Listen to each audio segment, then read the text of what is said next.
Buenos días. ¿Cómo les fue la primera semana de regreso a clases? ¿Dios extendió un tiempo de refrigerio a los padres de familia? El miércoles pasado empezamos con la carta de los Filipenses y hablamos sobre el contexto, cosa que ya no voy a decir el día de hoy, pero tocamos un tema en cuanto a el comportamiento de los efesios y saber discernir lo que es bueno. Estuvimos hablando sobre el enfoque intelectual en la vida del creyente para que podamos estar en el día de Cristo puros e irreprensibles. Y analizamos que, según el apóstol Pablo, el proceso no es tanto emocional, sino intelectual. Y que cuando venimos a congregarnos o cuando estamos buscando de la palabra, más que buscar una emoción o una experiencia sensorial, buscamos iluminación en nuestro entendimiento. Así que el enfoque no es tratar de determinar o alcanzar las ñáñaras que se sienten cuando experimentas a Dios, sino poder comprender cada vez con mayor profundidad quién es Dios y cómo hace las cosas. De esta manera podemos presentarnos puros e irreprensibles. Entonces, la idea no es que algo sucede mágicamente o que, como lo he comentado en varias ocasiones, escuché a un pastor en una reunión de matrimonios donde los matrimonios se habían pasado al frente y algunos estaban en el suelo. Y este pastor decía, en este instante Dios está sanando matrimonios. Y me llamó mucho la atención porque no estaban dialogando las parejas, no estaban tratando sus asuntos, no estaban discutiendo los temas importantes, aparentemente estaban tocados por el Espíritu Santo. Y este hombre aseguraba que de una forma mágica o milagrosa, los matrimonios iban a ser restaurados. Y contradice seriamente la Escritura porque en ningún momento se asegura que en algún instante los problemas se van a solucionar. Más bien es un proceso. Y lo que analizamos el miércoles con la primera parte del capítulo 1 tenía que ver con ese proceso en el cual tenemos que aprender nosotros a discernir lo que es bueno. Y en la palabra original griega hablaba sobre lo que es ético, lo que es correcto hacer y lo que es incorrecto hacer.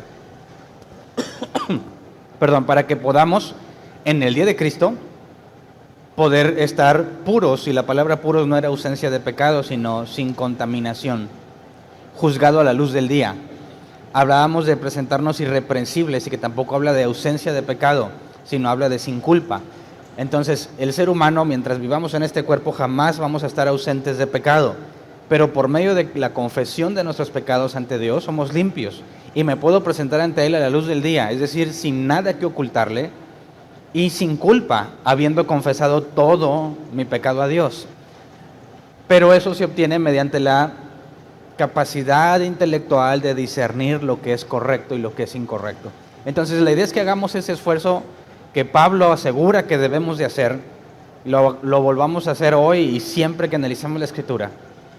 Y si me acompañan a Filipenses 2:12, que vamos a usar como pasaje base, recuerden que siempre damos un pasaje base para no agarrar monte, ¿verdad? Porque luego empiezo hablando de algo y terminas en otra cosa que nada que ver. La idea es enfocarnos en lo que dice este pasaje y es la idea central, y vamos a utilizar la Escritura para poder entender este pasaje en particular.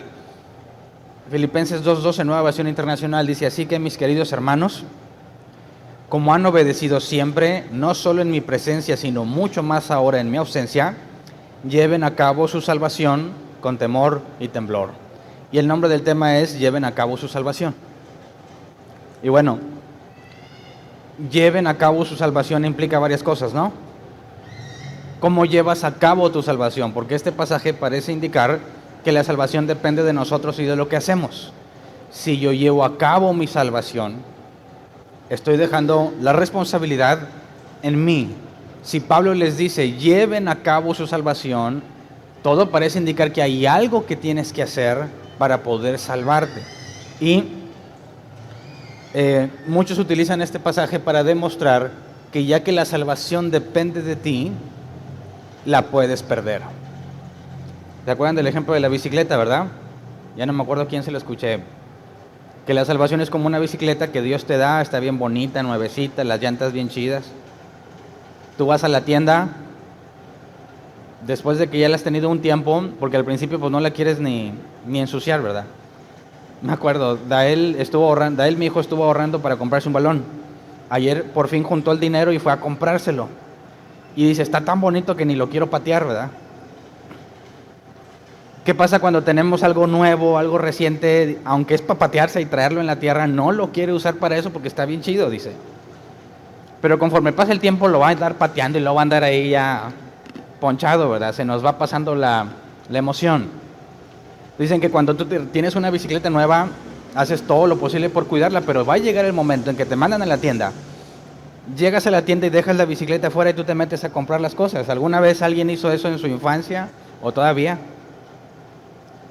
Cuando sales de la tienda, ¿alguien se llevó la sorpresa de que ya no estaba la bicicleta? Y ahí revivo traumas de la infancia de muchos. Oh. Bueno, ¿por qué te la robaron? Porque no la estabas cuidando. Ahí la encontró alguien, mira, había una bicicleta bien chida y no hay nadie y me la llevo. Entonces aseguran que en el cristianismo eso puede pasar, porque el diablo anda como león rugiente, buscando a quien devorar. De manera que si te descuidas, te puede robar la salvación. La pierdes, como la bicicleta que dejaste afuera de la tienda. Y utilizan este pasaje, ¿verdad? Lleven a cabo su salvación con temor y temblor. Ya ves, tienes que tener precaución y miedo para que no la vayas a perder y la puedas retener hasta que llegue el día de Cristo. Y quizás una lectura simple de este pasaje, sin el contexto, pudiese llevarte a concluir eso, ¿no? Si yo llevo a cabo mi salvación, entonces depende de mí. Pero si leemos Filipenses 1:6, antes de entrar en el contexto,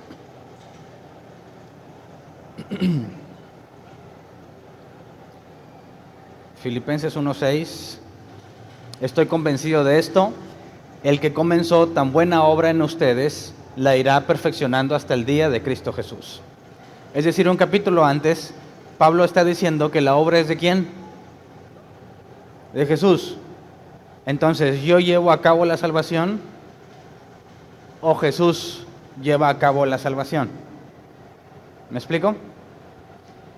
Antes de entrar al contexto pongo este pasaje porque serían contradictorios, ¿no? ¿Cómo es posible que Pablo, versículos antes de que nos diga lleven a cabo su salvación, nos dice que está convencido de los filipenses, el que comenzó tan buena obra en ustedes, la irá perfeccionando hasta el día de Cristo Jesús? Entonces, una lectura simple de este pasaje nos lleva a entender que no depende de mí, sino de Jesús, ¿verdad? El problema es que si tú lees este pasaje sin contexto y el pasaje inicial sin contexto, a pesar de que son cosas contradictorias, ambos nos llevan a situaciones incorrectas. Por ejemplo, si la salvación tú la llevas a cabo, este pasaje es falso y yo tengo que estar cuidándome sobre todas las cosas de que nadie me vaya a robar mi salvación. Y tenemos a gente, sobre todo los cristianos, temerosos y temblorosos de no abrir puertas y contaminarse, ¿verdad? Pero si tú lees nada más este pasaje vas a decir, pues yo no tengo nada que hacer, es Jesús quien lo va a hacer. Así que si hoy no hice lo que a Dios le agradaba, no es mi culpa, sino que Dios no hizo la obra en mí. Y tanto uno como el otro están equivocados. Ese es el problema cuando leemos pasajes sin considerar el contexto, ¿verdad? A simple vista parece claro. Entonces la idea es que consideremos el contexto de Filipenses 1 y 2, partiendo de lo que ya vimos el miércoles, para poder entender cómo es que Pablo dice que llevemos a cabo nuestra salvación y al mismo tiempo nos asegura que es Jesús quien la lleva a cabo, y poder concluir si efectivamente a raíz del pasaje inicial pudiésemos concluir que puedes perder la salvación que Dios te dio. Entonces, leamos Filipenses 1:9 al 11 para ver el mensaje o la parte clave de lo que analizamos el miércoles y arrancar de ahí. Filipenses 1:9 al 11 dice: esto es lo que pido en oración, que el amor de ustedes abunde cada vez más en conocimiento y buen juicio, para que disciernan lo que es mejor y sean puros e irreprochables para el día de Cristo, llenos del fruto de justicia que se produce por medio de Jesucristo para gloria y alabanza de Dios. Esto es lo que le comentaba hace unos minutos. Si abundamos en conocimiento y en buen juicio, para que discernamos lo que es mejor, seremos puros e irreprensibles o irreprochables para el día de Cristo. Versículo 11 dice, llenos del fruto de justicia que se produce por medio de Jesucristo. Y vamos a Gálatas 5, 22 al 23 para entender el fruto de justicia que se produce por medio de Jesús, porque es muy relevante para el tema. Gálatas 5, 22 al 23 dice, en cambio, el fruto del Espíritu es amor, alegría, paz, paciencia, amabilidad, bondad, fidelidad, humildad y dominio propio. No hay ley que condene estas cosas. Quizás te suene raro en la NBI, ¿no? En la Reina Valera 60, pues amor, gozo, paz, paciencia, benignidad, fe, bondad, mansedumbre y templanza. Sobre tales cosas no hay ley. Pero aquí nos dice que es un fruto del Espíritu, ¿verdad? Pero estos son frutos de justicia o no. ¿A qué se refiere con frutos de justicia? Recuerda que hay obras de la carne y frutos del Espíritu. Y lo que proviene de justicia no habla de nuestra justicia, sino del don de justicia que Dios nos da para ser declarados justos en Cristo Jesús, lo cual es un regalo. Y si realmente tengo el regalo de la justicia, va a haber frutos que corresponden a la justicia que Dios me ha imputado, me ha declarado justo, a pesar de que mis acciones no son perfectas. Y sabemos que a todos aquellos que han nacido de nuevo, Dios envía el Espíritu Santo. Y aquel que tiene el Espíritu Santo tiene que tener estos frutos. La buena noticia es que no son todos de jalón, no son todos de repente, sino de manera gradual. Así que mientras más tiempo tienes de creyente, más frutos debes de tener. Mientras más nuevecito estás, menos frutos tienes. Pero parece al revés, ¿no?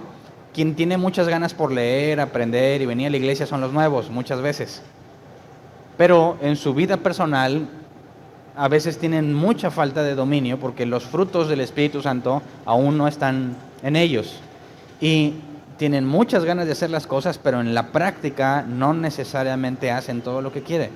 Pero para un cristiano maduro, no debe dejar de tener ganas de estudiar ni de venir a la iglesia, pero debe de ser mucho más visible los frutos del Espíritu en su vida. Entonces, estos frutos, dice, por medio de Jesucristo, porque gracias a lo que Jesús hizo, pudimos recibir el Espíritu Santo. Entonces, esto es importante, porque para que tengas amor, gozo, paz, paciencia, benignidad, fe, bondad, mansedumbre y templanza, necesitas al Espíritu Santo. Y los frutos, si analizamos la analogía del fruto con un árbol, el árbol no da frutos cuando él quiere, ni cuando tú le digas, sino que tiene que tener los elementos necesarios para que pueda llevar fruto. Y el árbol no se ha demostrado científicamente que puje para dar frutos, sino que es la consecuencia de tener sol, tierra, todos los elementos que se requieran, agua, todo, para que pueda dar fruto. El Salmo 1 dice, serán como árbol plantado junto a corrientes de río, que da su fruto a su tiempo y su hoja no cae. Entonces, la idea es que los frutos del Espíritu vienen a su tiempo y Dios determina el tiempo. Pero para que una persona pueda estar haciendo estas cosas, requiere del Espíritu Santo en él y no es un esfuerzo.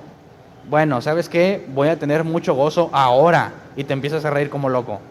Eso no tiene nada que ver. Muchas gracias. Eso no tiene nada que ver con el gozo del Espíritu. Es algo que tiene que brotar dentro de ti porque el Espíritu Santo está en ti. Entonces, cuando habla Pablo sobre estas cosas, vamos a leer del 12 al 14, Filipenses 1, 12 al 14. Nos dejan claro que hay un proceso, primero, intelectual, ¿verdad?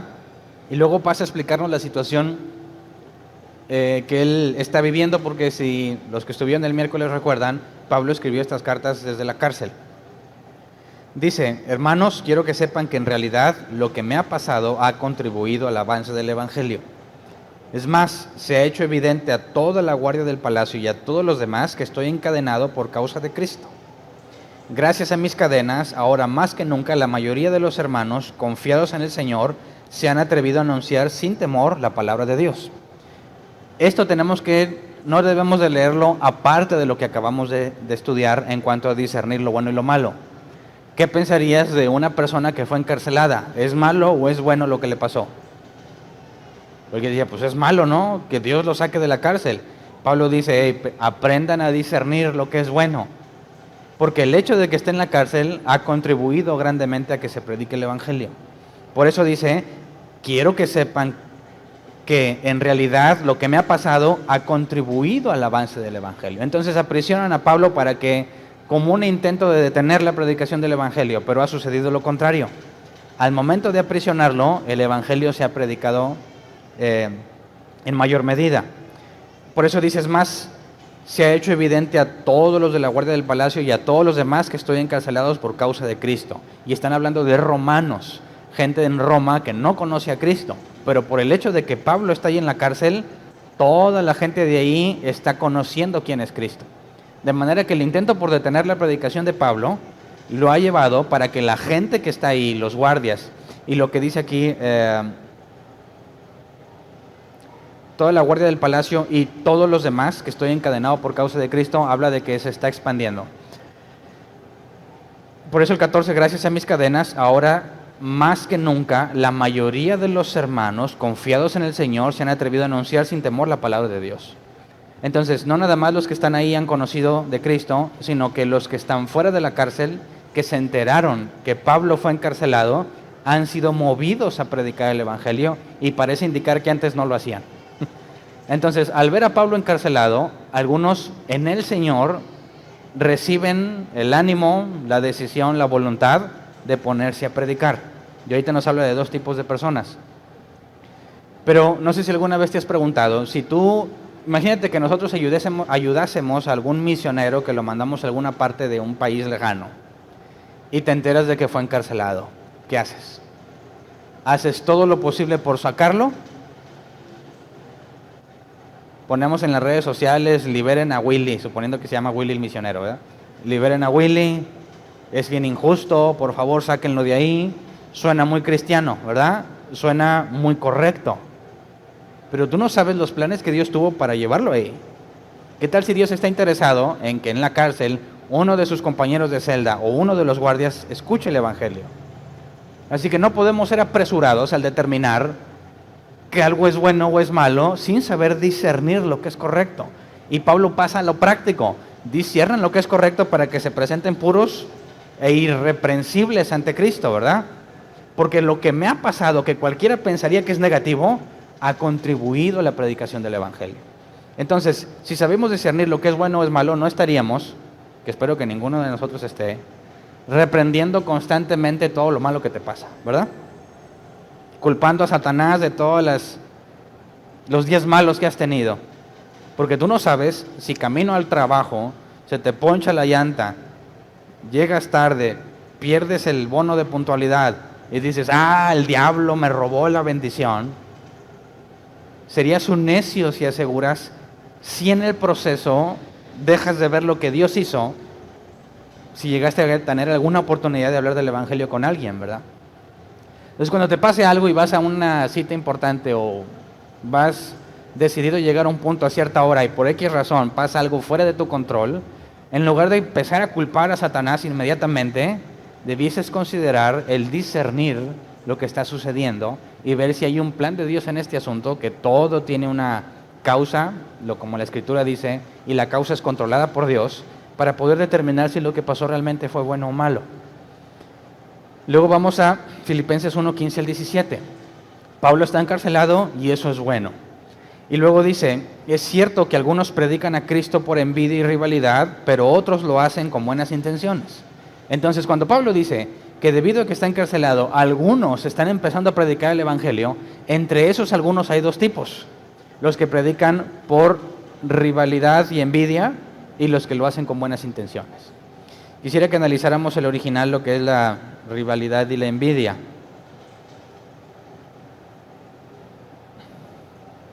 La palabra envidia es el griego stonos, que se traduce como, según la concordancia Strong, envidia. No me dejan las mismas, ¿verdad? Por eso ya ha habido varios que se los he dicho de forma personal. Si utilizas nada más un diccionario o nada más la concordancia Strong, muchas veces te vas a quedar en las mismas, ¿verdad? Te aconsejo que busques más o la exhaustiva Strong u otros como el diccionario Helps, que voy a citar a continuación. El diccionario Helps traduce que literalmente la palabra envidia quiere decir disgusto ante el bienestar de otro o placer ante la miseria de otro. ¿Me explico? Si a alguno le va bien, tú te sientes mal. Ay, me cae gordo. Y si a uno le va mal, yo me siento bien. Qué bueno. Eso es la palabra. Entonces dice Pablo, algunos predican por eso. Ahora, basado en que Pablo está en la cárcel, ¿qué estarán sintiendo aquellos que están predicando? Están sintiendo placer ante la miseria de Pablo, ¿verdad? Y cuando habla de rivalidad, la palabra griega es eris, que se traduce como disposición a pelear. Hay gente bien dispuesta a estarse peleando, ¿verdad? ¿Los has conocido? Espero que no seas uno de ellos. Dispuestos, listos, nomás le mueves tantito y órale va, ahí va. Tranquilos, ¿verdad? Tranquilos. Esperando el momento oportuno, dice la palabra. Respondemos con paciencia, por si Dios les concede arrepentirse, o si Dios les concede entender este asunto. No es, órale, venga, vamos a entrar en un pleito. Entonces, fíjate, algunos cuando ven que Pablo está encarcelado, se alegran de su prisión y se ponen a tratar de predicar porque están dispuestos a contender. Estos predican porque quieren ser importantes. La rivalidad lleva en sí misma la idea de determinar quién es mejor, ¿no? Cuando algunos predican por rivalidad, están tratando de ser más sobresalientes que otros. Entonces, Pablo está encarcelado, a algunos les da gusto, están dispuestos a pelear y aprovechan la oportunidad para ser alguien. ¿Me explico? Y los que lo hacen con buenas intenciones, dice que lo hacen por amor, ¿verdad? Estos últimos lo hacen por amor, pues saben que he sido puesto para la defensa del Evangelio. Y nótese que no lo hacen por la recompensa, no lo hacen para ser bendecidos, ni para prosperar, lo hacen por amor. Y cuando dice, saben que he sido puesta para la defensa del Evangelio, está diciendo que ellos son los que concuerdan con el sentir de Pablo. Entonces hay dos tipos de personas y sigue habiendo en la actualidad esos dos tipos de personas. Quienes predican porque, sin ofender, su ministerio se llama Ministerio Hernán Valdés. Yo predico para que mi ministerio crezca. Y a pesar de que se mueve con recursos que todos contribuyen, todo lleva su nombre personal. Y es a título personal. Y el crédito es para él. ¿Qué está buscando? ¿Está haciendo lo que hace por amor o por rivalidad? Entonces el día que yo ponga, ya no se va, el día que les diga, esto ya no se llama árbol plantado, se llama Ministerios Hernán Valdés. Ancianos, por favor, córranme. Si lo que hacemos lo hacemos por amor, no tiene por qué resaltar el nombre de alguien, sino el nombre de Cristo, ¿verdad? Entonces, pero también conozco gente que lo hace por amor, ¿verdad? Aquí veo muchos, no todos, no es cierto.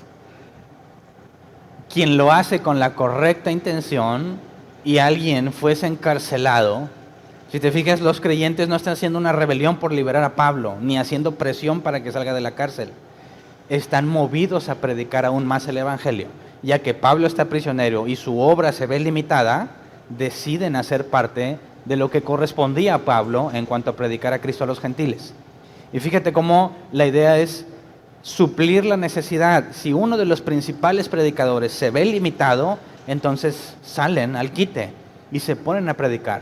Pero eso también nos lleva a una conclusión que históricamente se ha demostrado. Mientras más presión hay por detener el Evangelio, más se multiplica, ¿verdad? Entonces, mientras más digan aguas con esos de árbol plantado, no los oigan. Trabajan a nuestro favor. Porque aunque sea por morbo, es decir, a ver, ¿qué andan diciendo esos? Y se meten a oír. Y ya he escuchado a varios que dicen, yo me metí por morbo y heme aquí. Ese es el asunto que Pablo dice a continuación. Regresemos a Filipenses. Versículo 18 al 21. ¿Qué importa? Al fin y al cabo, y sea como sea, con motivos falsos o con sinceridad, se predica a Cristo.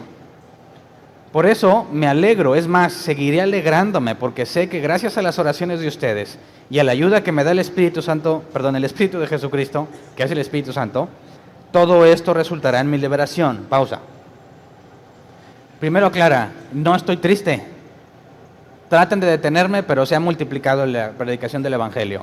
Y los que lo predican con una intención incorrecta, no me afligen, estoy alegre porque a fin de cuentas se está predicando a Cristo. Y esto incluye o conlleva una seguridad implícita en lo que Pablo está diciendo. Si Pablo ya nos ha hablado sobre la elección, antes de los tiempos, antes de la creación del mundo, un elegido de Dios para salvación podrá ser ateo, panteísta, budista, lo que tú quieras, tarde o temprano, irremediablemente llegará a los pies de Cristo. Así que no importa con qué motivación lo prediquen algunos. Lo importante es que si ellos son elegidos de Dios, en cuanto oigan el Evangelio, vendrán a los pies de Cristo. Así que aunque lo hagan por tratar de superarse a sí mismos y de obtener todo el crédito, no generan perjuicio a los elegidos de Dios. ¿Me explico? ¿Quién conoció a Dios por medio de un evangelio falso? Levante la mano. Muchos, ¿verdad? Dice, ¿pero por qué si era falso? Espérame, es que no todo lo que dijeron era mentira. El evangelio falso de hoy no es tan descarado, aunque algunos ya sí también descarados. Pero te dicen verdades y mentiras revueltas, huevo con frijoles revuelto. Y de repente te sale la piedra y dices, ¿por qué no la vi? Porque está todo revuelto. Entonces, ¿por qué a través de un evangelio falso, partes verdaderas y partes falsas, algunos de nosotros conocimos a Dios? Porque no importa la intención del cual estaba predicando, lo importante es que cuando mencionó las verdades bíblicas, nosotros acudimos al llamado y nos alegramos. Entonces, chequen, cuando Pablo dijo y lo analizamos, nuestra guerra no es contra carne y sangre, no implica que vamos a desenmascarar a todos los falsos maestros que andan por ahí. Es una campaña inútil. Si Dios ha determinado quiénes están con vida y quiénes predican y quiénes no, ¿podrás hacer algo al respecto para eliminar a los que tú consideras falsos maestros? Claro que no, es una empresa destinada al fracaso, porque aún los falsos maestros son enviados por Dios. ¿Me explico? Si Dios hace hablar a una burra, ¿cuánto más a un ser humano? Independientemente de las intenciones que tenga. Así que no nos preocupamos en el sentido de que iba a hablar este falso maestro. No, deténganlo. Vamos a tumbarle su servidor, si es que es en las redes sociales, o vamos a hacer una campaña, vamos a repartir volantes fuera de la iglesia de ese pecador para que todos sepan. Tranquilo, los que han sido elegidos vendrán al conocimiento de Dios tarde o temprano, aunque hayan sido ateos o lo que tú quieras. Pero eso no elimina nuestra responsabilidad de exponer la doctrina bíblica, pero no en un sistema o en un enfoque personal. Fulano de tal es un enviado de Satanás. Por favor, mi guerra no es contra carne y sangre. Mi tarea es exponer la verdad bíblica, y aquellos que efectivamente estén buscando la verdad, cuando escuchen la verdad bíblica van a dejar la mentira, ¿verdad? Pero ¿qué tal si entre nosotros se levanta un falso predicador? Espérate, porque si es miembro de la iglesia, ahí está Mateo 18, hay un proceso de disciplina. Así que cuando hablamos de falsos maestros que están lejos de nosotros, en otro país o en otras congregaciones, no pierdas el tiempo enfocándote en desacreditar a tal hombre. Ese tiempo enfócalo en predicar la doctrina correcta, ¿verdad? Nosotros predicamos el evangelio a los hombres y llega a los oídos solamente, o a los ojos si es en las redes sociales. Pero Dios es el que se encarga de llevarlo al entendimiento. Entonces Pablo dice, ¿qué importa la intención con la que prediquen? Pero eso implica certeza en la elección soberana de Dios. Si no pudiésemos tener certeza en la elección, estaría Pablo bien angustiado, ¿verdad? No podría decir, no importa, lo importante es que se predique a Cristo. No, porque entonces haría tropezar a muchísimos y se perderían y serían el infierno. Así que Pablo empieza a hablar implícitamente de la certeza de la elección soberana de Dios, y por consecuencia no importa la intención con la que otros hayan predicado. Lo importante es que están predicando a Cristo. Y eso es lo que se requiere para salvación. Que el evangelio, la locura de la predicación, sea escuchada por aquellos que han sido elegidos por Dios. ¿Me explico? Sigamos leyendo. Versículo 19 de nuevo. Porque sé que gracias a las oraciones de ustedes y a la ayuda que me da el Espíritu de Jesucristo, todo esto resultará en mi liberación. Y aquí yo tengo una pregunta. Pablo está diciendo que gracias a que la gente ora, ¿lo van a liberar de la cárcel? ¿Qué opinas? Yo he escuchado que también se utiliza este pasaje, Hernán, es que la oración eficaz del justo puede mucho. Y si nos reunimos todos con un enfoque particular en orar, orar, orar, vamos a lograr que Dios nos lo conceda. Y como Pablo sabe que hay mucha gente orando por él, por eso dice que gracias a las oraciones y a la ayuda del Espíritu va a salir de la cárcel. Resultará en mi liberación. Si tú lees la traducción lenguaje actual, este mismo pasaje, el 19, dice: cuando sepa que por medio de las oraciones de ustedes y con la ayuda del Espíritu de Jesucristo, pronto saldré de la cárcel. Sabemos que la traducción lenguaje actual no es literal, ¿verdad? No te traducen las palabras como tal, sino lo que ellos piensan que el original dice. Entonces, cuando dice que resultará en mi liberación, dicen, pues ahí seguramente habla de salir de la cárcel. El asunto es que esta palabra es usada 2 veces en este mismo capítulo, bueno, en este capítulo y en el capítulo 2, y hay enfoques diferentes. Cuando analizamos la palabra liberación, es el griego soteria, de ahí viene la soteriología, ¿verdad? Quienes sepan de eso. Bueno, la soteria se traduce como salvación, liberación o preservación. Salvación, liberación o preservación. ¿De qué está hablando Pablo? ¿De que lo van a liberar de la cárcel? ¿De que será salvo? ¿O de que a pesar de que está en la cárcel no le va a pasar nada? Porque son 3 posibles traducciones, ¿verdad? Salvación, liberación o preservación. Pablo estará seguro de que gracias a las oraciones va a salir de la cárcel. Leamos el versículo siguiente, el versículo 20. Mi ardiente anhelo y esperanza es que nada seré avergonzado, sino que con toda libertad, ya sea que ya viva o muera, ahora como siempre, Cristo será exaltado en mi cuerpo. Versículo 21, porque para mí el vivir es Cristo y el morir es ganancia. Entonces, tú lees en el versículo 20, sé que gracias a las oraciones y al poder del Espíritu Santo voy a ser liberado. Y luego en el versículo 20 dice, mi anhelo y mi esperanza, ya sea que viva o muera, es que Cristo sea exaltado. Entonces, ¿tiene la seguridad de que va a salir o no? Porque cuando dice, ya sea que viva o muera, saben que la pena que iba a enfrentar era la muerte. Y cuando dice, ya sea que viva o muera, está dejando en claro que no está seguro de lo que le va a pasar. Entonces, ¿por qué dice que sé que gracias a las oraciones de ustedes y con la ayuda del Espíritu Santo, esto resultará en mi liberación? Por eso podemos hacer uso de la traducción posible. Esto vendrá en salvación o en preservación, como una esperanza. Pero ya sea que viva o muera, Cristo va a ser exaltado en mi cuerpo. Eso es lo que quiero. Y esa es la postura que el cristiano toma al orar. Señor, yo espero que tú hagas esto, pero hágase tu voluntad y no la mía. ¿Me explico? Entonces no lo podemos usar como excusa para reunirnos todos en un lugar y orar hasta que Dios nos cumpla algo. Que al cabo que si oramos todos juntos Dios nos los va a cumplir. Claro que no. Podemos reunirnos a orar, pero al final de cuentas tendremos que decir como Jesús dijo, mas no se haga mi voluntad, sino la tuya. Entonces, Pablo dice que esa es su esperanza, ¿verdad? Ya sea que viva o que muera, ahora como siempre, Cristo será exaltado en mi cuerpo. Porque para mí el vivir es Cristo y el morir es ganancia. Esto implica que no tiene miedo a morirse, ¿verdad? Y esto es muy importante para el creyente. Un creyente bíblico no tiene miedo a morirse. Al contrario, tendríamos sentimientos encontrados como Pablo lo va a demostrar. Dice, me dan ganas de morirme y acabar y ver a Dios. Pero pues también tengo ganas de quedarme y seguir predicando. Para mí el vivir es Cristo y el morir es ganancia. Cuando los cristianos, tú ves en el libro de los Hechos y en la historia, se enfrentaban al Coliseo con los leones, con las fieras, los decapitaban. Dices, ¿por qué? ¿Por qué hacían eso? Porque no tienen miedo de morir. Porque si tú crees en la Escritura y tienes el Espíritu Santo, el morir es ganancia. ¿Me explico? Entonces aquellos que dicen, Señor, estoy muy pobre, Señor. Yo soy tu hijo, ¿por qué me tratas así? Imagínate que los estuvieran persiguiendo para matarlos. ¿A dónde llegarían?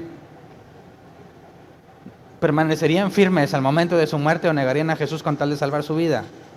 Pues mira, si no puedes soportar una crisis económica, menos soportarás la guillotina, la tortura y cosas que ya no pasan, pero que en otros países siguen presentando, todo tipo de muertes espantosas porque no niegan su fe. Entonces aquí está la esencia. Para mí es ganancia, pero espérame, si la salvación se pierde, ¿qué le asegura que es ganancia morirse? ¿Por qué razón diría, pues para mí es ganancia es morirme? No, si Pablo está diciendo, aguas, cuiden su salvación con temor y temblor, nadie jamás podría tener certeza de si eres salvo o no. Porque, ¿cuánto tiempo te tardas entre un pecado y otro en tu vida? ¿Cuánto? ¿Cuál es tu récord? Bueno, ¿cuál es tu máximo?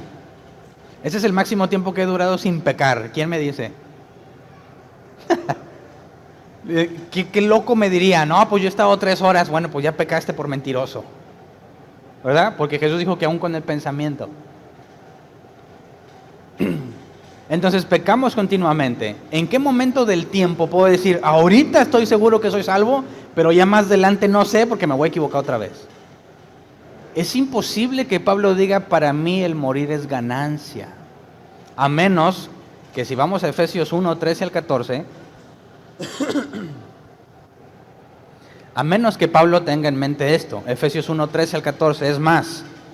Bueno, Nueva Versión Internacional. En él también ustedes, cuando oyeron el mensaje de la verdad, el evangelio que les trajo la salvación y lo creyeron, fueron marcados con el sello que es el Espíritu Santo prometido. Este garantiza nuestra herencia hasta que llegue la redención final del pueblo adquirido por Dios para la alabanza de su gloria.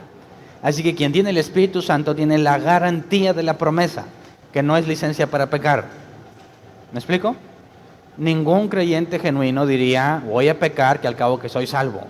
Quien diga, voy a pecar que al cabo que soy salvo, contradice la Escritura, porque al árbol lo conoces por sus frutos. Y porque si tienes el Espíritu Santo has nacido de nuevo. Y el viejo hombre fue crucificado junto con Jesús. Me despojo del viejo hombre y me pongo la vestidura del nuevo hombre. Ya no vivo según las obras de la carne, sino según la del Espíritu. Entonces sería una contradicción aquel que dice, soy salvo y por eso puedo pecar a gusto, que al cabo que mi salvación está garantizada. Claro que no. La evidencia de la salvación es el Espíritu Santo. Y si tienes el Espíritu Santo ya vimos qué frutos hay en ti. Y eres guiado por Él.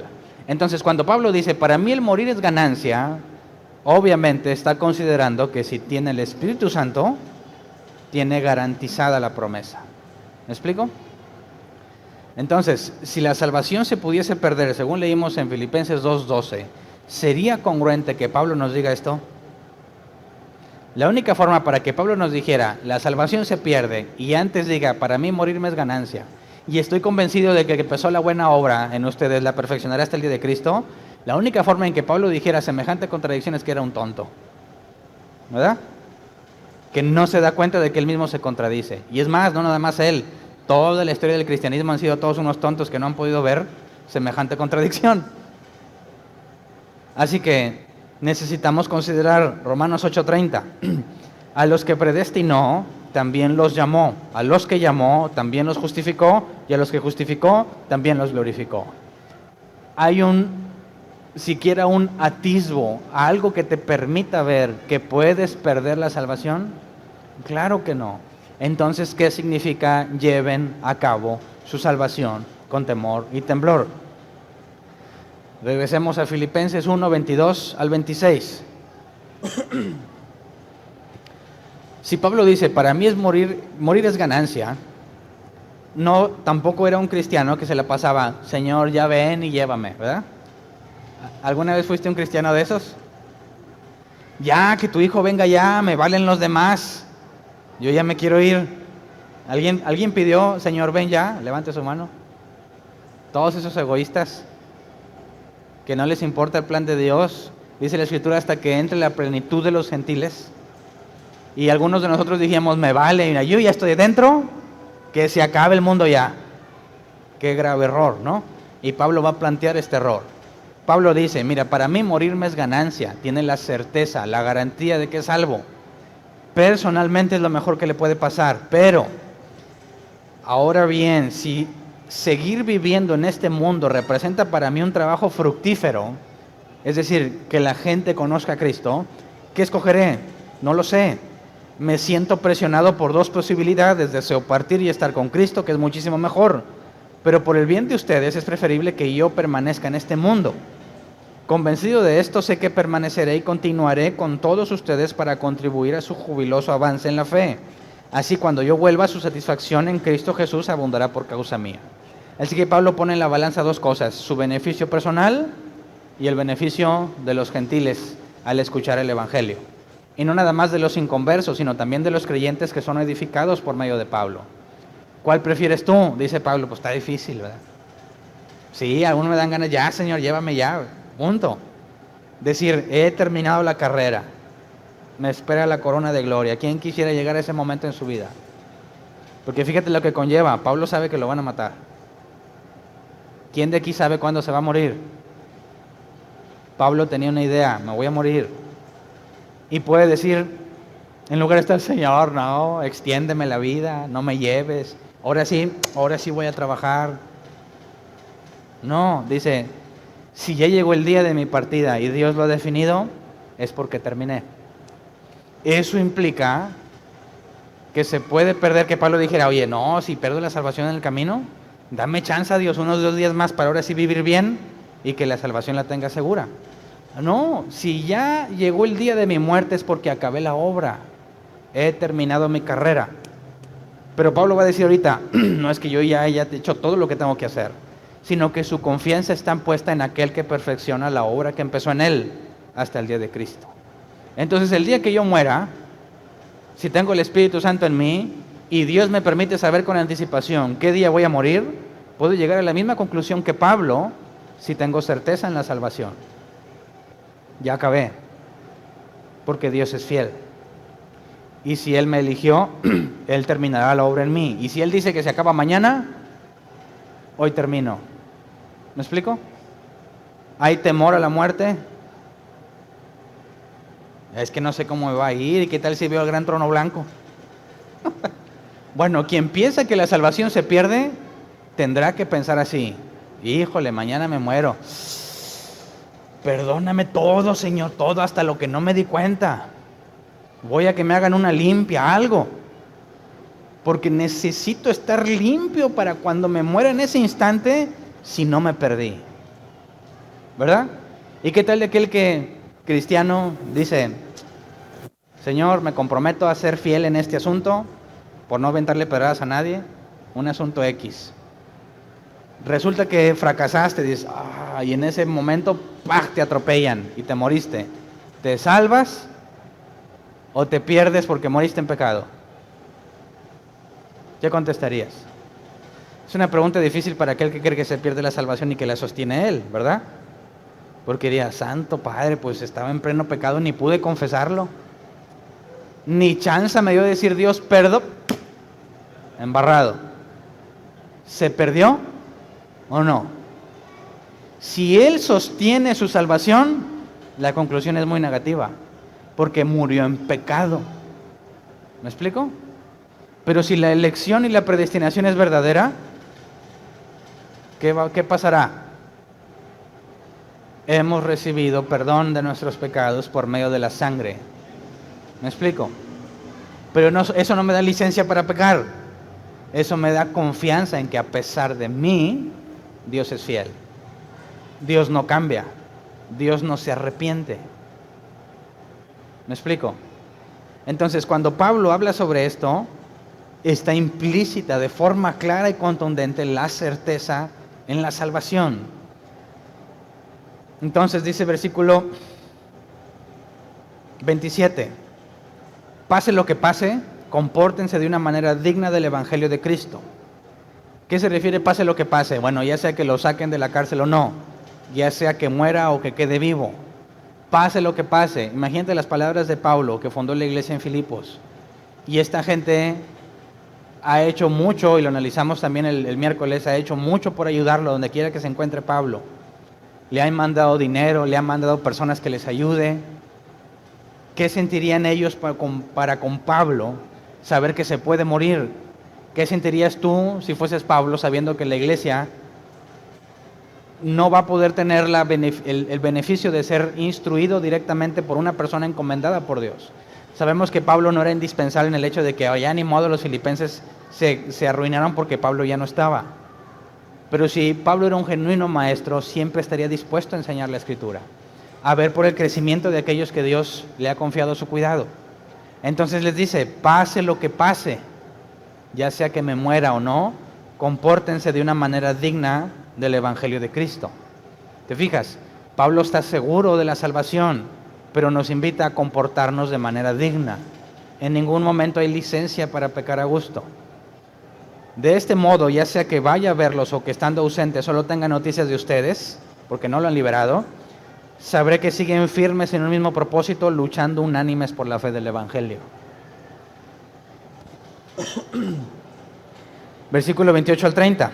Y sin temor alguno a sus adversarios, lo cual es para ellos señal de destrucción. Para ustedes, en cambio, una señal de salvación, y esto proviene de Dios, porque a ustedes se les ha concedido no solo creer en Cristo, sino también sufrir por Él, pues sostienen la misma lucha que antes me vieron sostener y que ahora saben que sigo sosteniendo. Y aquí habla de dos señales, señal de destrucción y señal de salvación, ¿verdad? Unos tienen señal de destrucción, otros tienen señal de salvación. Pero quisiera que en este aspecto dejemos que la Escritura se explique a sí misma.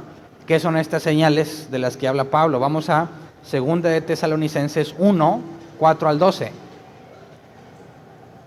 Ahí se pueden hablar de muchísimo tipo de señales, ¿verdad? Una señal de destrucción y quedaría muy ambiguo. En lugar de cometer el error de sacar tus propias conclusiones, siempre tenemos que asegurar que la Escritura aclare a la propia Escritura. Es decir, vamos a otro pasaje que nos permita entender lo que leímos en otro que fue difícil de comprender. El pasaje complejo debe ser explicado por un pasaje más fácil. Así que vamos a 2 de Tesalonicenses 1, 4 al 12. Dice, así que nos sentimos orgullosos de ustedes ante las iglesias de Dios por la perseverancia y la fe que muestran al soportar toda clase de persecuciones y sufrimientos. Pausa. Pablo le dice a los filipenses, ¿verdad? Sus adversarios tienen que seguir luchando sin temor a ellos, porque los adversarios provocaban sufrimiento en los creyentes, estaban padeciendo persecución. Por eso aquí el contexto. Nos sentimos orgullosos de ustedes ante la iglesia de Dios, las iglesias de Dios, por la perseverancia y la fe que muestran al soportar toda clase de persecuciones y sufrimientos. Entonces, al soportarlo muestran fe y perseverancia, ¿verdad? Versículo 5, todo esto prueba que el juicio de Dios es justo y por tanto Él los considera dignos de su reino por el cual están sufriendo. Pablo está diciendo, es justo que ustedes sufran. ¿Pero por qué? ¿Porque son unos pecadores? Cuando a los cristianos les va mal, y me tocó en algún momento, pedías consejo a alguien con mayor autoridad que tú, ¿qué te decían? Primero es, ¿cómo estás en tus diezmos? ¿Verdad? ¿A alguien le dijeron eso? Levanta la mano. Honestamente, ¿verdad? ¿Por qué? Porque si tú le estás dando dinero a Dios, no, debes de estar prosperado, no te debe ir mal. Sí, doy todos mis diezmos, porque yo los daba en ese tiempo. ¿Cómo andas en la oración? Oro todos los días. ¿Cómo andas en tu asistencia en la iglesia? Vengo a todas las reuniones. Estás en pecado entonces, ¿verdad? Así de simple. ¿Qué está diciendo aquí Pablo? Ustedes están soportando los sufrimientos, porque es justo. ¿Por qué es justo? ¿Por pecadores? No, dice Dios, que es justo, pagará con sufrimiento a quienes los hacen sufrir a ustedes. Y a ustedes que sufren les dará descanso, lo mismo que a nosotros. Ahí radica la justicia que menciona Pablo. Si llegará el día en que nosotros vamos a estar en plena paz con Dios, es justo que ahorita sufras persecución. Pero aquellos que ahorita los persiguen, ¿qué es lo justo para ellos? Van a experimentar sufrimiento. Dice, esto sucederá cuando el Señor Jesús se manifieste desde el cielo entre llamas de fuego con sus poderosos ángeles para castigar a los que no conocen a Dios ni obedecen el Evangelio de nuestro Señor Jesús. ellos sufrirán el castigo de la destrucción eterna, lejos de la presencia del Señor y de la majestad de su poder. El día en que venga para ser glorificado por medio de sus santos y admirado por todos los que hayan creído, entre los cuales están ustedes, porque creyeron el testimonio que les dimos. Por eso oramos constantemente por ustedes, para que nuestro Dios los considere dignos del llamamiento que les ha hecho, y por su poder perfeccione toda disposición al bien y toda obra que realicen por la fe. Esto lo vamos a analizar más a detalle cuando lleguemos a esta carta, pero Pablo nos da un avance muy bueno en Filipenses y ahorita lo vamos a ver. Versículo 12, oramos así, de modo que el nombre de nuestro Señor Jesús sea glorificado por medio de ustedes, y ustedes por Él, conforme a la gracia de nuestro Señor Dios y del Señor Jesucristo. Entonces, estás sufriendo, padeciendo, es bueno. ¿Por qué? Porque Dios es justo. ¿Por qué es justo? No porque estés en pecado y te está castigando, sino que como Él es justo, los sufrimientos de ahorita serán recompensados. Entonces, cuando nos va mal por causa del Evangelio, y te dicen que eres un enviado del diablo, destructor de iglesias, hijo de mentira, hijo de perdición, lo que tú quieras, y te expulsen y te corran y te veten y no puedes ir aquí ni allá, Dios, que es justo, ¿qué va a hacer? ¿Tengo señal de salvación o de perdición? Señal, la palabra en griego es algo que apunta a algo. Lo que me pasa, obviamente si predico el evangelio bíblico, ¿verdad? Cuando leamos las cartas de Pedro, dicen los que padecen por sus propias cosas, no hay recompensa en eso. Pero si padecemos por causa de Cristo, hay recompensa. Entonces, si tú estás padeciendo por causa de Jesús, como Pablo le dice a los filipenses, ustedes confronten a sus adversarios sin temor, porque para ellos es señal de destrucción, ya que ellos los hacen sufrir y Dios es justo, Dios retribuirá sus acciones. Pero para nosotros que lleguemos a sufrir es señal de salvación, porque Dios es justo y recompensará lo que sufrimos. ¿Me explico? Por eso el creyente no tiene de qué afligirse cuando le va mal, porque hay un Dios justo. Y aquí está implícito, ¿qué creen? La certeza de la salvación, porque si ahorita estoy sufriendo, pero puedo perder mi salvación, ¿cómo puedo confiar en que un día seré recompensado? ¿Qué tal si en el camino me pierdo? Jamás tendría la certeza de que Dios va a ser justo. ¿Me explico? Entonces, otra vez, Pablo habla consistentemente de que para que tengan sentido sus palabras, tiene que estar la certeza de la salvación. Entonces, Filipenses 2 del 1 al 3, para acercarnos al pasaje inicial, al que habla de llevar a cabo la salvación. Filipenses 2, 1 al 3, por tanto, si sienten algún estímulo en su unión con Cristo, algún consuelo en su amor, algún compañerismo en el Espíritu, algún afecto entrañable, llénenme de alegría, teniendo un mismo parecer, un mismo amor, unidos en alma y pensamiento. No hagan nada por egoísmo o vanidad, más bien con humildad consideren a los demás como superiores a ustedes mismos. Y aquí yo me quiero poner en el lugar de Pablo y pedirles exactamente lo mismo: llénenme de alegría, háganme feliz. No quiero escuchar, ahí andan unos de árbol plantado, como lamentablemente escuché hace poco, pero no me dieron nombres, si no ya había hablado con los tales. Dios les ha tenido misericordia. No me dieron nombres y no me dijeron cuándo pasó, pero pasó. Hay unos de árbol plantado, dijeron, que fueron un porio, una fiesta, un evento, con miembros de otra congregación que no eran de árbol plantado, y se pusieron a tomar alcohol, los de árbol plantado. Y cuando la otra congregación les dijo, ¿por qué haces eso? No deberías hacerlo. Dijeron, no es pecado tomar y soy libre de hacerlo. ¡Qué enorme necedad! El tal no merece defenderse con las Escrituras en ese aspecto, porque ciertamente no es pecado tomar, sino embriagarse. Pero Pablo dice que no hagas tropezar a nadie, que tu libertad la dejes para ti mismo y no seas tropezadero en ningún otro. ¿Me explico? Y no sé quiénes lo hicieron. Si son miembros de la iglesia, tendrían que ser tratados con justicia por ser tropezadero a aquellos que consideraban ofensivo tomar. Por eso digo que a lo mejor Dios les tuvo misericordia. Quizás fue hace mucho. Pero si estás entre nosotros, tú eres uno de esos, no vuelvas a defender tu libertinaje con la Escritura. Léeles todo el pasaje. Diles que lo que dijo Pablo, prefiero nunca comer carne por no ser tropiezo. Si tú estabas tomando y alguien en ese momento te dice, hey, ¿por qué haces eso? Tendrías que disculparte y decir, perdón, no quise ofenderte, asunto arreglado. No, es que la Biblia dice, por favor, no seas arrogante. ¿Qué es mejor, que tengas la razón o que evites el tropiezo? No buscamos tener la razón, buscamos que Cristo sea exaltado. Y nunca va a ser exaltado por medio de la arrogancia, ¿verdad? Entonces, llénenme de alegría. Quiero escuchar, eso es árbol plantado. Hablan en el momento oportuno y su plática es amena y de buen gusto. ¿Me explico?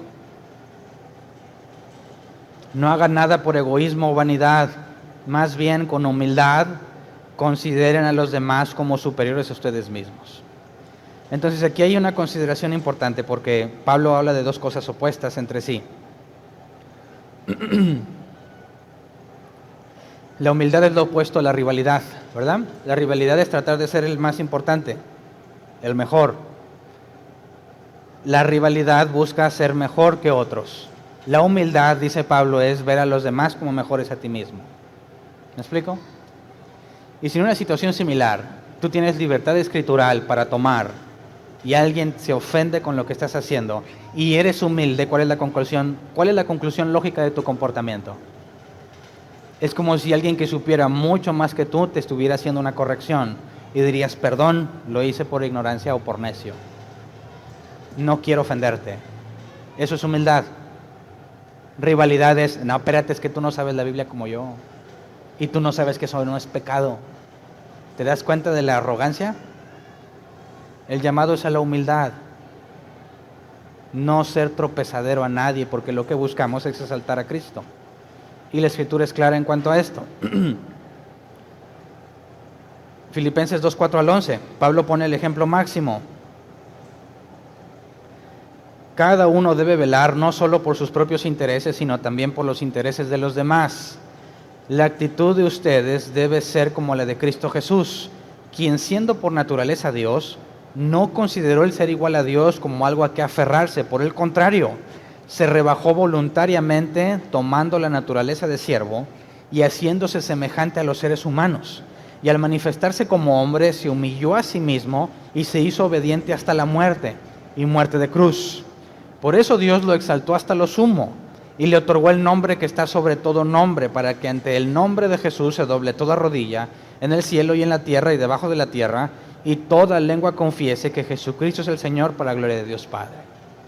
Si Jesús, siendo quien era y haciendo lo que hizo, se humilló, ¿por qué tú y yo no somos capaces de hacerlo? Si el Espíritu Santo está en nosotros, lo más natural es que nos humillemos, ¿verdad? Sabemos que ante Dios todos somos iguales, pero nuestro comportamiento es como si ellos fueran superiores, no porque nos sentimos inferiores, sino en respeto, ¿verdad? Entonces, hay una aclaración aquí importante. ¿Jesús dejó de ser Dios para venir a la tierra? Cuando dice que se hizo semejante a los hombres, ¿eso significa que Jesús dejó de ser Dios? Claro que no, ¿verdad? Dios no puede dejar de ser Dios. Pero aquí fíjate cómo Pablo hace una distinción. Jesucristo no vio sus atributos divinos como algo a que aferrarse, ¿verdad? Y al final del versículo 11 dice, y toda lengua confiese que Jesucristo es el Señor, para gloria de Dios Padre. De manera que está diciendo que Jesús y el Padre son Dios. Y luego habla del Espíritu de Cristo, y ahí está la Trinidad, el Espíritu Santo. Pero dice claramente que sus atributos los pone de lado, pero no deja de ser Dios, y viene a tomar forma humana. Entonces, ¿Dios murió en la cruz? Claro que no, porque Dios no puede morir. ¿La parte humana de Jesús murió en la cruz? Sí. Pero Jesús en su esencia divina murió, no puede morir, es eterno. Hay que hacer una distinción clara aquí, ¿verdad? Hay algunos que aseguran que Jesús se convirtió en un pecador ahí en la cruz y que se separó del Padre. Y dices, ¿qué onda? ¿Cómo se separa Dios de Dios? ¿Cómo separas a la Trinidad? Si Dios deja de ser Dios y se separa del Padre, entonces el Dios de la Biblia no existe. ¿Me explico? Entonces, después veremos más sobre la naturaleza de Cristo en otra de las cartas más adelante. Pero quería hacer esa aclaración. La parte humana de Jesús murió, ¿verdad? Y se humilló hasta la muerte, y muerte de cruz. Y por eso Dios lo exaltó por sobre todo nombre. ¿Qué es lo que debemos imitar? Si Él, siendo quien era, estuvo dispuesto a rebajarse, a hacer como nosotros, aunque sin pecado, para obedecer a Dios y exaltarlo, tú y yo estamos obligados a hacerlo. ¿Me explico? Debe de ser nuestra búsqueda constante y diaria. Segunda de Juan 1:7, quisiera hacer también esta aclaración de una vez. Dice que han salido por el mundo muchos engañadores que no reconocen que Jesucristo ha venido en cuerpo humano. El que así actúa es el engañador y el anticristo. Entonces fíjate que Jesucristo vino en cuerpo humano, pero Jesucristo no es el humano, ¿verdad? Vino en cuerpo humano. El Dios único tomó carne. Y ese es el evangelio bíblico. Pero no es el tema de hoy. Pero ahí queda como algo que tienes que considerar sobre todas las cosas, ¿verdad? Regresemos a Filipenses 2:12. Así que, mis queridos hermanos, como han obedecido siempre, no solo en mi presencia, sino mucho más ahora en mi ausencia, lleven a cabo su salvación con temor y temblor. Cuando dice así que, nos está diciendo que todo lo que ya leímos es la base para decir lo que sigue. Y si en todo lo que ya leímos vimos que está implícita la certeza en la salvación, ¿será posible que ahora Pablo nos diga que la puedes perder? Claro que no. Analicemos lo que en el original nos está diciendo Pablo. Cuando dice, bueno, leamos primero la Reina Valera 60, ese mismo pasaje, por favor, para poder comparar las palabras. Por tanto, amados míos, como siempre habéis obedecido, no como en mi presencia solamente, sino mucho más ahora en mi ausencia, ocupaos en vuestra salvación con temor y temblor. Ocupaos. Traducción lenguaje actual, por favor. Queridos hermanos, cuando yo estaba con ustedes siempre me obedecían. Ahora que estoy lejos, deben obedecerme más que nunca. Por eso, con respeto y devoción a Dios, dedíquense a entender lo que significa ser salvado por Dios. No, acuérdense que esta no es una traducción literal, ¿verdad? Pero nos está diciendo, según el equipo de la traducción lenguaje actual, no está hablando de perderla, sino de entender lo que significa ser salvado por Dios. Pero al comparar las tres versiones nos damos cuenta que nos dicen cosas diferentes. Nos vamos al escrito en griego. Cuando dice ocupaos o lleven a cabo, la palabra es katergasomai, que se traduce como, según la concordancia simple Strong, trabajar o llevar a cabo. Por eso la Nueva Versión Internacional dice lleven a cabo su salvación. Pero otro diccionario, el diccionario Helps, dice que significa trabajar hasta el punto final. Y te desglosa la palabra katergasomai, lo traduce en dos palabras porque está compuesta, kata y ergasomai. La palabra kata se traduce como de acuerdo con, desde un punto o día tras día. Y la palabra ergasomai se traduce como lograr terminar un trabajo, empeñarte en llevarlo a cabo. Y aquí hay que irnos un poco más profundo porque la palabra ergasomai viene del griego ergon, que se traduce como acción que lleva a realizar un deseo interno. Entonces, cuando habla de la palabra katergasomai, está hablando, podríamos decirlo en palabras más simples, que día tras día debemos de trabajar en llevar a cabo algo. ¿Qué es ese algo? Dice, Nueva Versión Internacional, por favor, dice lo mismo en este caso que la Reina Valera 60. NBI, por favor, ese mismo pasaje. lleven a cabo, ¿qué es lo que dijimos? Día tras día, trabajar en llevar a cabo su salvación. Su salvación. Y aquí la palabra su es el griego eathou, que se traduce como propia, sí misma. Y la palabra salvación es soteria, la misma que Pablo dijo que sé que todo esto resultará en mi salvación, que se tradujo como liberación. Aquí la palabra soteria es salvación, liberación o preservación. ¿En qué debes de ocuparte día tras día entonces? De entrada, ¿en la salvación de quién? En la propia. Si es propia, ¿qué está implícito aquí? La salvación que es tuya. Ocúpate día tras día en llevar a cabo ese deseo interno. ¿Ok? No te está diciendo aquí todavía qué. Es la salvación que Dios te dio. Día tras día ocúpate en llevar a cabo ese deseo interno que viene de la palabra ergón. Ese deseo interno. Y luego leamos el versículo 13.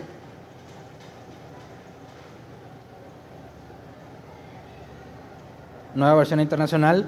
Pues es Dios quien produce en ustedes tanto el querer como el hacer para que se cumpla su buena voluntad. ¿Cuál es el deseo interno que tengo que llevar a cabo día tras día? El que Dios pone en mí.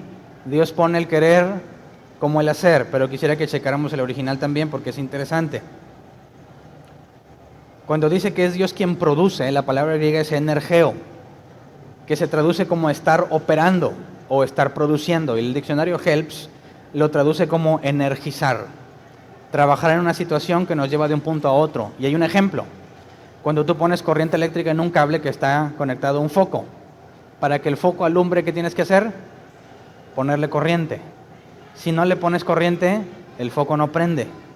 Según el original, cuando Dios es el que energiza a nosotros, para que tú des luz, ¿qué se requiere? Que Dios ponga la corriente. La palabra en el original está indicando que la única forma en la que tú perseveras es porque Dios está poniéndolo en ti. ¿Qué? El querer como el hacer. La palabra querer es el griego zeló, desear, querer lo que es mejor, la mejor oferta. Entonces, para que un creyente desee hacer lo bueno, Dios tiene que hacer que Él quiera eso. Y la palabra hacer es el mismo energeo, energizar. Para que nosotros nos pongamos a trabajar, es Dios el que lo pone en ti. Entonces, yo me ocupo día tras día en llevar a cabo y trabajar en eso que Dios puso en mí. ¿En qué momento habla de que pierdes la salvación? En ningún momento. No tiene nada que ver con el contexto ni con lo que el original dice. Al contrario, ratifica. Si yo tengo la salvación y me ocupo día tras día en llevar a cabo esos deseos internos, deja de ser mi mérito. Hago lo que Dios me mueve a hacer porque tengo el Espíritu Santo. Y entonces puedo decir como Jesús dijo, mis obras no son mías, sino del que me envió. Mis palabras no son mías, sino del que me envió. Si tú crees que tú sostienes tu salvación, no podrías decir eso. Tendrías que decir, mis obras son mías y por eso me salvo. Y las hice porque no me quiero perder. Un cristiano bíblico que entiende lo mismo que Pablo diría, siervo inútil soy porque solo he hecho lo que me han pedido. ¿Me explico? Si tú crees que tú sostienes tu salvación, no eres un siervo inútil, porque tú te mantienes. Si eres un siervo inútil, las cosas buenas que has hecho no pueden ser tuyas. Serían de mi Padre que está en mí, su Espíritu Santo. ¿Me explico? Entonces, cuando un creyente bajo estos términos se ocupa en su salvación, es mérito de Dios. Número 1. Y número 2, lo hace porque así Dios quiso. Porque el querer como el hacer para que se cumpla su buena voluntad. Porque si la elección es cierta, Dios desea que yo sea salvo. Y me energiza, me da lo necesario para que haga lo correcto. Y lo único que a mí me corresponde es humillarme y decir no soy yo. ¿Me explico? Cualquiera que considere que la salvación se pierde, nunca podrá concluir de forma bíblica. Jamás podrá decir, no soy yo, ¿verdad? Tendré que decir, sí soy yo. Yo le echo ganas y tú no. Tú te vas a perder por negligente. Yo me voy a salvar por ser cuidadoso. Y eliminas la exaltación a Cristo, ¿verdad? Porque ya no es exaltado Cristo, sino tú, según tú, preservar tu salvación. Así que este pasaje, en lugar de hablar en contra de la certeza en la salvación, habla a favor. Por último, veamos estos dos ejemplos de este mismo asunto. 1 Corintios 5:7. Desháganse de la vieja levadura para que sean masa nueva, pues sin levadura, como lo son en realidad, panes sin levadura como son en realidad, porque Cristo, nuestro Cordero Pascual, ya ha sido sacrificado. Aquí te dice, deshazte de la vieja levadura. Ocúpate en permanecer haciendo lo que Dios te ha puesto que desees hacer, en las cosas que Dios te ha encomendado. Efesios 4, 22 al 25. Con respecto a la vida que antes llevaban, se les enseñó que debían quitarse el ropaje de la vieja naturaleza, la cual está corrompida por los deseos engañosos. Ser renovados en la actitud de su mente y ponerse el ropaje de la nueva naturaleza, creada a imagen de Dios, en verdadera justicia y santidad. Por lo tanto, dejando la mentira, hable cada uno a su prójimo con la verdad, porque todos somos miembros de un mismo cuerpo. Así que ahí está el punto. Esta es la forma en que nos ocupamos, en cumplir los deseos que Dios ha puesto en nosotros, ¿verdad? Hacemos todo lo posible por quitarnos la ropa de lo que antes éramos. Ya no queremos vivir como antes vivimos y debemos dejar que el Espíritu nos guíe hacia lo que es correcto, porque nace dentro de nosotros querer hacer lo correcto. Y nosotros a veces, sabiendo lo correcto, preferimos ignorarlo y hacer lo que más nos gusta. Y ahí está el proceso que tenemos que seguir. Día tras día debes enfocarte en hacer lo que Dios quiere, porque lo ha puesto en ti. Entonces, ¿se perderá o no se perderá la salvación? Sin embargo, no hay licencia para pecar, ¿verdad? Por eso decimos que en la santidad hay sinergismo. Dios pone el querer como el hacer y nosotros nos esforzamos por llevarlo a cabo. Las dos cosas suceden en la vida del creyente. ¿Me explico? Y cuando tropezamos, a pesar de que nos esforzamos, abogado tenemos para con el Padre. Seguimos teniendo la certeza de que a pesar de que hago todo mi esfuerzo por permanecer fiel y tropiezo, no me desecha, porque el que empezó la buena obra en mí, la perfeccionará hasta el día de Cristo. Vamos a ponernos de pie y vamos a orar.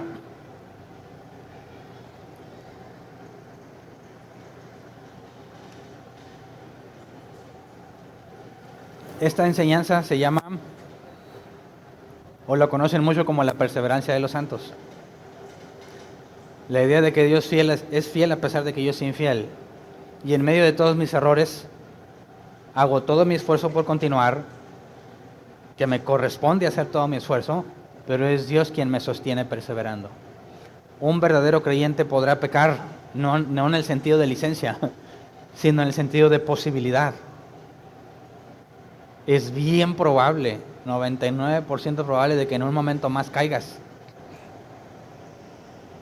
Pero podemos confiar en Él, que cuando nosotros lleguemos a ser infieles, a pesar de nuestro esfuerzo por no serlo, Dios sigue siendo fiel. Y esa es la razón de nuestra confianza. Esa es la razón por la cual seguimos buscando a Dios a pesar de quienes somos. Y esa es la razón por la cual predicamos el Evangelio.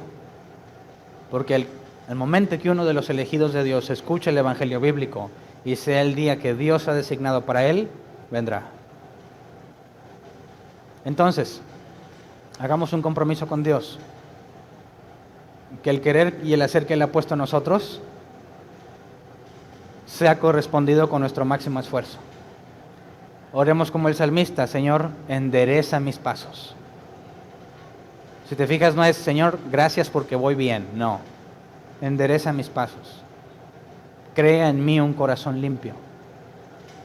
Hazme entender tu voluntad para que pueda ser congruente con lo que me has puesto. Vamos a orar. Señor, Perdónanos por todas las veces que libremente elegimos hacer lo que más nos gusta, aún a pesar de que sabíamos que no era lo correcto. Queremos, como el apóstol Pablo dijo, discernir lo que es mejor para presentarnos puros e irreprochables ante tu presencia cuando tú vengas por nosotros. Señor, a pesar de nuestros esfuerzos reconocemos que somos infieles. Como dijo Pablo, miserable de mí, lo malo que no quiero hacer, termino haciéndolo, y lo bueno que quiero hacer no lo hago. Somos unos miserables y lo reconocemos, pero damos gracias a Dios por medio de ti, porque tú dijiste que de aquellos que el Padre te daba, su voluntad es que ninguno se perdiera, sino que lo resucitaras en el día postrero. Gracias a ti podemos tener confianza, gracias a ti podemos perseverar. Pon en nosotros, como dice la Escritura, de manera firme, aún más fuerte que nosotros el querer como el hacer, según tu buena voluntad, para que nos encontremos haciendo lo que te agrada, Señor, pero que nunca dejemos de estar conscientes de que el mérito no es nuestro, que nunca borremos de nuestra mente la Escritura cuando dice que siervos inútiles somos, que cuando hacemos lo bueno solo hemos hecho lo que se nos pide. Que podamos decir con la conciencia limpia y tranquila que las obras que hacemos, las buenas obras que hacemos, no son de nosotros, sino del Padre que está en nosotros. Y cuando hablemos de la Escritura y cuando hablemos de sana doctrina, podamos decir lo mismo, no somos nosotros, ni son nuestras palabras, sino del Padre que está en nosotros. De manera que siempre predicamos con humildad, que nunca haya rivalidad entre nosotros, ni deseo de sobresalir entre nosotros mismos, porque todos somos un mismo cuerpo, con distintas responsabilidades, pero un mismo cuerpo dedicado a exaltar a Cristo, quien es la cabeza. Así que, Señor, si Pablo estaba seguro de los filipenses cuando dijo que el que empezó la buena obra en ustedes la perfeccionará hasta el día de Cristo, enséñanos a vivir confiados, con la certeza que Pablo tenía de la salvación, con la certeza que todos los personajes de la Escritura que te servían, la certeza que todos ellos tenían de que tú eres fiel y que tú no cambias y que tú eres justo y que lo que padecemos y soportamos no es en vano, porque como tú nunca cambias, un día harás justicia y nos recompensarás todo aquello que hemos padecido por tu nombre, Señor. Enséñanos a permanecer fieles y que bajo ninguna circunstancia estemos dispuestos a rebajar la doctrina bíblica y diluirla para que la gente crea, sabiendo y reconociendo que si tú los has elegido, irremediablemente, por tu misericordia vendrán a tus pies, Señor. A ti sea la gloria y concédenos que así sea, que la gloria y la honra sea para ti en todo lo que hagamos y digamos, Señor. Gracias. Amén. Pueden sentarse. ¿Alguien tiene una pregunta? Levante su mano.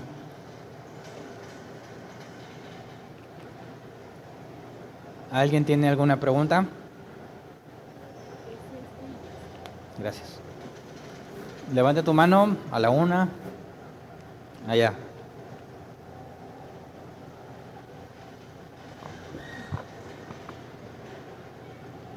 Ahorita preguntabas que si quiénes éramos de los que decíamos que ya Cristo venga.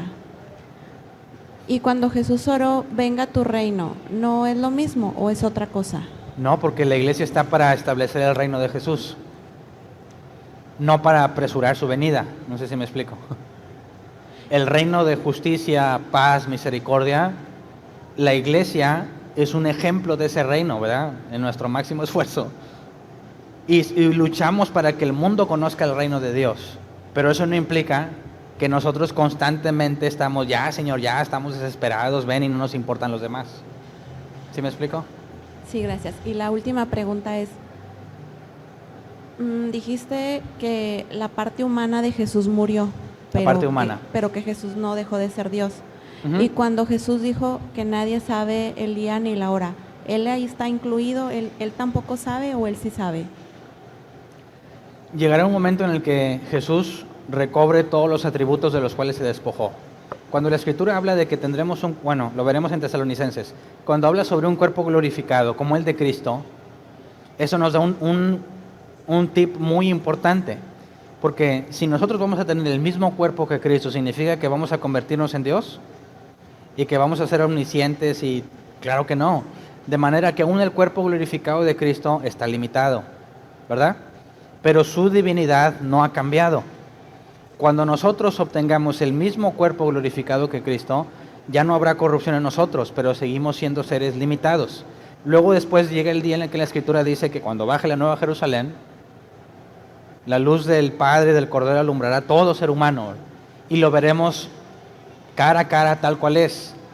De manera que nos hace pensar que llegará el momento en que retire la naturaleza que compartiremos con Él y retome los atributos divinos que en determinado momento despojó para venir a cumplir la voluntad de Dios. ¿Me explico? Si consideráramos que Jesús ha dejado o perdió la capacidad de ser omnisciente, estaríamos equivocándonos porque no ha dejado de ser Dios. Cuando dice que a sí mismo se despoja, habla de que a sí mismo se autolimita. Y en su naturaleza humana había cosas que no sabía por la naturaleza humana que estaba desempeñando. Pero en su divinidad, ninguno de esos atributos desaparece. ¿Me explico?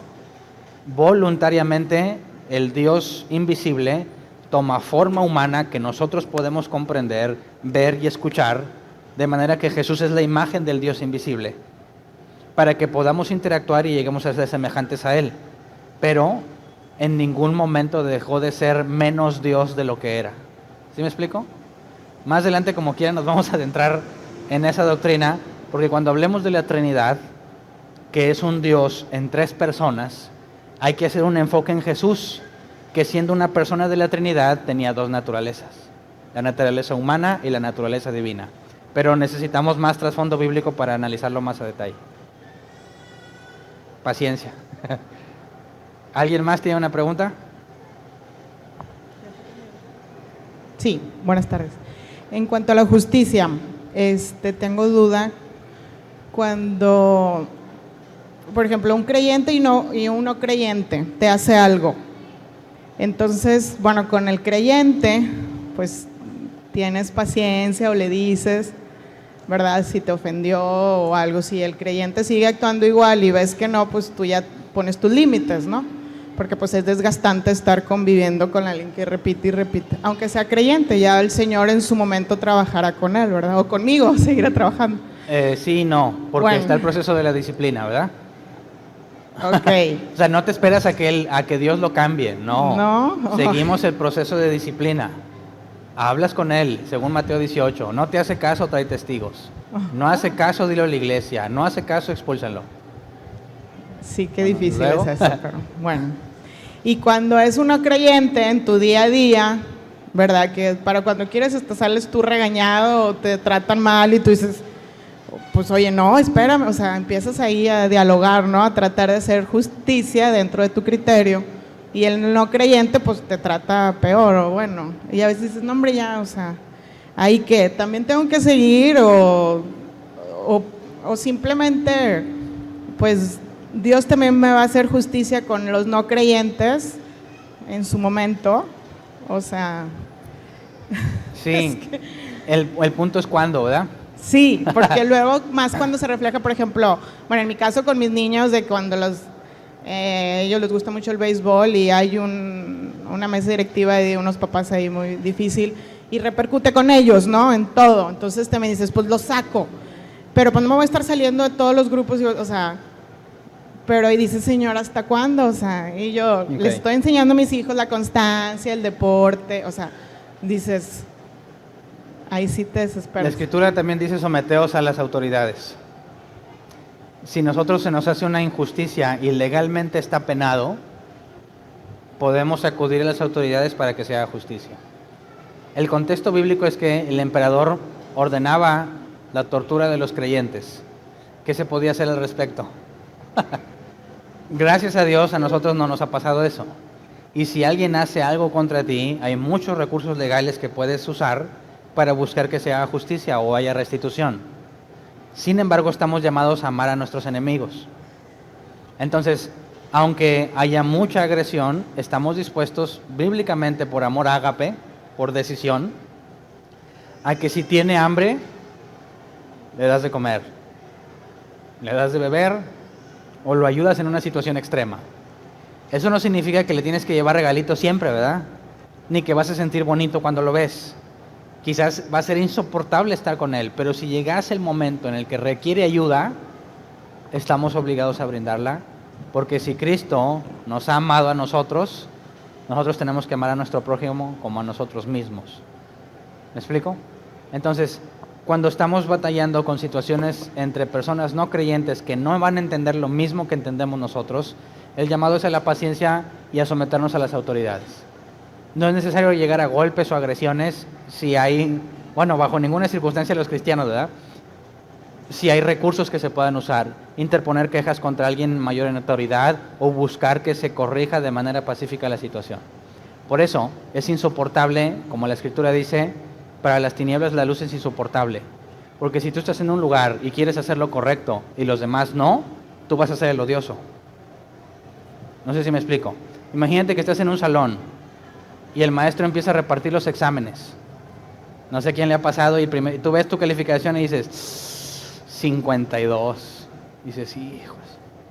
Y luego te fijas en el del otro 35. Y luego te fijas en el del otro 60. 20, 10. Y ya te dices, espérame, mi 50 y tantos no está tan mal. Y luego le entregan el examen al nerd del salón. 100.